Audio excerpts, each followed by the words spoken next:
Kwa majina naitwa Leonard Datus Butindi au Leonardo, ni msanii wa vichekesho. Na leo naomba ni share na nyie hili swala ambalo limekuwa likinikwaza kwa muda mrefu sana. Naona limefika mwisho sasa, na mimi sasa inabidi nilitoe.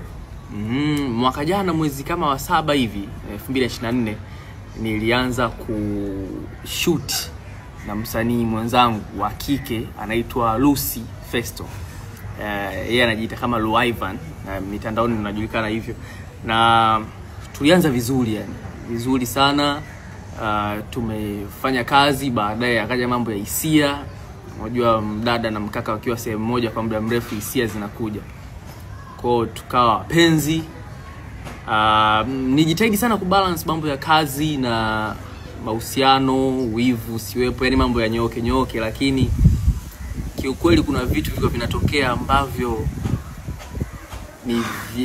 ni vya kuumiza yani. Yani mtu ambaye unamuona ni mpenzi wako, kwenye kazi mnakuwa wote, ambaye mnahisi kwenye future hadi ndoa unaiwaza, lakini kumbe nyuma ya pazia yeye anafanya vitu ambavyo vinakuumiza wewe. Ni mwiba kwako yani. Yani mambo mengi ameyafanya ambayo siwezi kuyaanika kwa sababu nitamharibia image yake, reputation yake, kwa sababu na yeye pia ni mwanadamu, ana future na career yake. Lakini yani nimeteseka, nisiwafiche. Nimeteseka sana, na mimi naomba niliweke wazi kwa sababu kikazi tunaonekana wazi hivi, watu wanajua ni wapenzi nini. Mimi kuanzia leo, mimi Leonardo, tarehe 19 mwezi huu wa 5, sasa hivi saa ngapi, kuanzia leo kwamba mimi nadiriki kusema kwamba mimi na Lucy bado ni wapenzi. Yani nampenda sana. Nampenda sana, hata asubuhi nimemixia. Nimekumixia shilingi ngapi?